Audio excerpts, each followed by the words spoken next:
नमस्कार, आप देख रहे हैं द हिंद 24 न्यूज और मैं हूं आपके साथ साक्षी। आई नजर डालते हैं आज की बड़ी खबरों की ओर। पश्चिम बंगाल के हुगली जिले के बलड़ थाना क्षेत्र में रविवार सुबह एक 29 वर्षीय नवविवाहिता रिया दास की संदिग्ध परिस्थिति में फंदे से लटकती लाश बरामद हुई।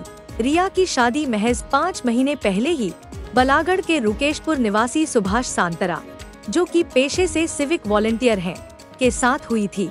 रिया मगरा के बिशपाड़ा की रहने वाली थी। पुलिस और स्थानीय सूत्रों के अनुसार सुबह से ही रिया के कमरे का दरवाजा बंद था और पति व सास के कई बार आवाज लगाने के बाद भी कोई प्रतिक्रिया नहीं मिली। इसके बाद उन्होंने रिया के मायके वालों को बुलाया। जब मायके वाले पहुँचे तब दरवाजा तोड़कर देखा रिया की लाश पंखे से लटक रही है। उसे तुरंत जिराट अस्पताल ले जाया गया, जहां डॉक्टरों ने उसे मृत घोषित कर दिया। घटना की सूचना पाकर बलागढ़ थाना पुलिस मौके पर पहुंची और शव को मर्ग पोस्टमार्टम के लिए भेज दिया। मृतका के परिजनों का गंभीर आरोप है कि रिया को ससुराल वालों ने मानसिक रूप से प्रताड़ित किया और हत्या कर आत्महत्या का रूप दिया गया है। रिया की मासी ने सवाल उठाते हुए कहा, अगर रिया को समय रहते अस्पताल ले जाया जाता तो शायद वो बच जाती। घर में सिर्फ पति और सास थे, फिर क्यों तुरंत दरवाजा तोड़ने के बजाय मायके वालों को बुलाया गया?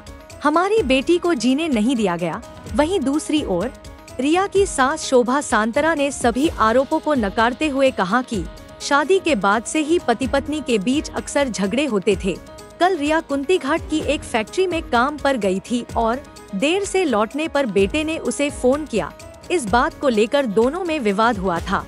हुगली ग्रामीण पुलिस के डीएसपी क्राइम अभिजीत सिन्हा महापात्रा ने बताया, यह एक अप्राकृतिक मृत्यु का मामला है। शव को बरामद कर लिया गया है और सोमवार को मजिस्ट्रेट की मौजूदगी में पोस्टमार्टम किया जाएगा। अभी तक कोई लिखित शिकायत नहीं मिली है, लेकिन पुलिस मामले की जांच कर रही है।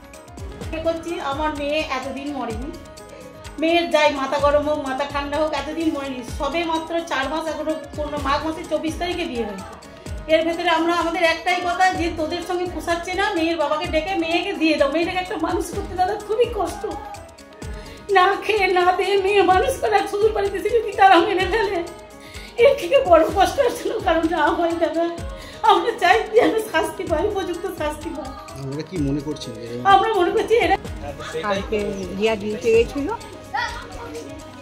সকালবেলা নাকি ঘরে খিল দিয়েছে, সুভাষ মাঠে গেছে।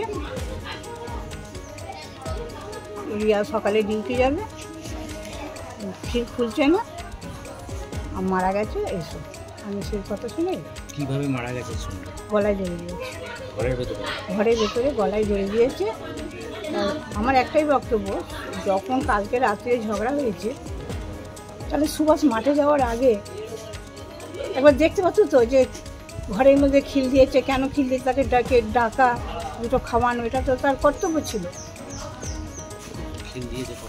সকালবেলা ও খিল দিয়েছে, সুভাষ সকালবেলা মাঠে গেছে। ওই যে মারা গেছে ওর সঙ্গে সিভিক পুলিশের কাজ করে। কি শুনে আসলেন? আমার মাসির মেয়ে আজ সকালবেলা আমাকে মাসির বড় মেয়ে সুইসাইড করেছে, এই খবরটা দিয়েছে। দেন আমরা আসি। কতদিন আগে বিয়ে ছিল? এই 13ই ফেব্রুয়ারি 2025 সাল। মানে যে যার সঙ্গে বিয়ে কি করে? সে সিভিক পুলিশের কাজ করে বলাগড় থানা। আপনার মাসির মেয়ে কি কাজ করে? আমার মাসির মেয়ে রেওয়ানে চাকরি করে। কি মানে কি নিয়ে সাংসারিক ছোটখাটো জিনিসপত্র, ছোটখাটোর তো ঝামেলা হতে পারে। এবার ও তো দেখুন এতদিন ধরে তো যদি মরার কথা থাকতো তাহলে তো এতদিন ধরে, আজ ওর 28-29 বছর বয়স, তাহলে ওর বাড়িতেই মরতে পারতো। নিশ্চয়ই এখানে ওকে মানসিক প্রেশার দেওয়া হয়েছে, তাই ও হয়তো আত্মহত্যা করেছে। না কোনোদিন কি কিছু বলেছিল আপনার দিদি যে? কিচ্ছু ঘটনা হয়নি, কোনো ঝগড়া নেই, কোনো ঝাঁটি নেই। কালকে হঠাৎ কাজে গেল 10টার সময়, ডিউটি গেছিল, সকালে ডিউটি গেছিল। আমার ছেলে বলছে তুমি ডিউটি গেছে, দিয়ে 10:30টার সময় প্রত্যেকদিন আসে, বাড়িতে ঢোকে, কুন্তিঘাটে বাড়ি ঢোকে, চান করে, এবার আসে 10:30টা বেজে যায়। দিয়ে ছেলে অতক্ষণ পর্যন্ত অপেক্ষা করেছে, দিয়ে কোন দিয়েতে গেছিলো এই 20তলায় গেল। 20তলা থেকে এসে বলছে মা বৌমা ফোন করিনি রিয়া? বলছি না তো, কই ফোন করিনি। যে আমি বলছি তাহলে ফোন করিনি, তুই একবার ফোন করতো বাবা। তখন এবার ফোন করেছে বাবা, তুমি কোথায়? বলছে কেন তোমার কি কোনো সন্দেহ হচ্ছে? বলছে সন্দেহ হচ্ছে, আমার ফোন করতেই আমার দরকার নেই, ফোন করা যায় না, কি হয়েছে তুমি ফোন করলে না? এই বুক আছে, তুই জানিস না আমার ফোনে পয়সা নেই? বলছে তোমার ফোনে পয়সা নেই, এখন সবাই কারণ তোর ফোনে ফ্রি কর। জানতে পারেন না এরকম ঘটনা ঘটেছে? এখান থেকে ফোন করে মেয়ে যখন ঘর বন্ধ করে, এরা খোলার চেষ্টাও করেনি, খোলেও নি। বাপের বাড়ি ফোন করে, বাবা 10টা 10:30টায় এসে দরজা ভেঙে বার করে। না, আমার সঙ্গে এত অমানবিক আমি কোনো জায়গায় দেখিনি। আমরাও সংসার করি, আমার বাড়িও কাল না। আমার সঙ্গে কথা বলেছে। আমাকে বাবা সকালবেলা ফোন করলো, আমার বাড়ি ভদ্রেশ্বর। আমাকে ফোন করে বললো খুকি দরজায় খিল দিয়েছে, মানে আমার বোন রিয়া দরজায় খিল দিয়েছে, খুব ঝামেলা হয়েছে, তো তুই চলে আয়, আমি যাচ্ছি। আমি তখনও কিছু জানি না। আমি যখন খামারগাছি স্টেশনে নামলাম, আমার এক মাসি ছিল, তো বাবা বললো যে মানে সব শেষ। তো এখানে এসে দেখলাম যে বোন যখন এই কাজটা করেছে, ওরা কেউ কোনো রকম মানে বাবা এসে দরজা ভেঙে ওকে নামিয়েছে। তো ডাক্তার ডাকা হয়নি, কিছু হয়নি। আমি বললাম যে কেন? বললো না, ওকে এখন ছোঁয়া যাবে না, পুলিশ এসে যা করার করবে। কিন্তু আপনার সঙ্গে কথা হতো বোনের কোনো ঝামেলা নেই?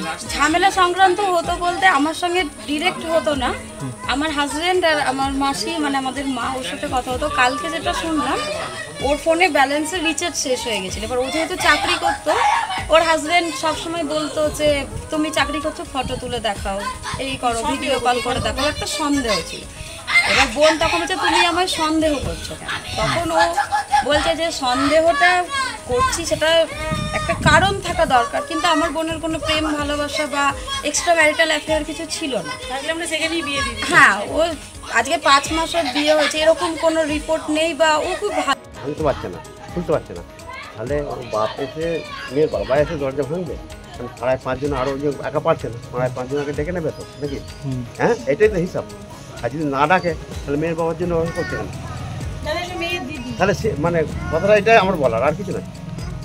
কথাটা আমার বুঝে যান, হিসাবটা হচ্ছে এই জায়গায় যে মেয়ের বাবার জন্য অপেক্ষা কেন করছে, তাহলে নিজেরা 5 একা পারছে না যেহেতু। देखते रहिए द हिंद 24 न्यूज।